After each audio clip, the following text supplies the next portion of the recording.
Hi everyone, I hope you're well, thanks for clicking on the video. I just got done watching episode 5 of The Last of Us, so that's why it's taken me a little longer than normal to post the review. It was a great episode. I think if you're reviewing this of the perspective of just the quality of television that it is, it's kind of undebatable that this is 10 out of 10, right? Like, the storyline is so enthralling, there's so much going on, the way they make you care about Henry and Sam, it's all fantastic, right? So you can't hate on it. But from the perspective of a die-hard fan of the game, right, which I am, I can't help but be a little bit disappointed, right, and concerned with what the rest of the season is going to offer, right? And I don't want to sound narcissistic, right, because they've offered us 10 out of 10 episodes every time so far. I just think they spent far too much time on Kathleen and the Rebellion group. When I think about what's left in the storyline for them to explore, right, we have the Tommy reunion, we have Winter, the university, of course, where Joel gets hurt, David, the ending, like there's so much for them to cover, the Left Behind DLC, right? All of this in just 4 episodes, and I believe none of the episodes that are left are over 60 minutes, right?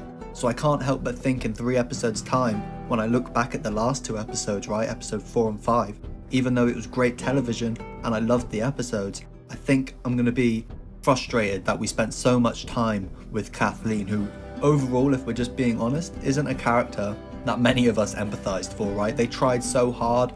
I just don't think they were successful enough, right? I think I can speak for the vast majority of us when I say we do not give a shit about Kathleen. And like I said, although these episodes have been fantastic and I've enjoyed what they've been giving us, I really do wish we spent less time with her, especially with how almost anticlimactic her ending of her story arc was, right? I know this is The Last of Us and nobody gets a hero's death, right? Trust me, we all know that, especially if you play part 2. I just think, man, why did we spend so much time with this fucking woman if we're just going to take her out like that? She really had no real meaning to the story in the end, and that's kind of frustrating to me. While I was watching the episode, I watched it with my girlfriend, right, and something she actually found it hard to believe was the idea that Fedra drove all of the infected underground. So I think the fact that they were able to dedicate so much time to Kathleen and her story arc, it would have been nice for them to have included some type of piece in there, right? Just displaying how Fedra actually managed to do that. But man, I'm making it seem like I didn't enjoy the episode, right? Like there was so much of this episode to love. The action sequence was phenomenal. Getting our reveal of the bloater was 10 out of 10, right? And the clicker children are just so freaky. Everything about that scene was a 10 out of 10. It was just handled perfectly. The death of Perry was wild.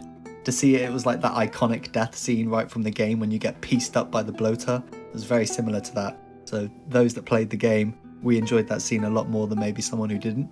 Also, I was upset at first of the idea of Sam now being deaf. I thought, why have they done that? It's so unnecessary. But after listening to the Last of Us podcast and hearing how Craig and Neil thought that this made it so Sam was even more dependent on Henry, right?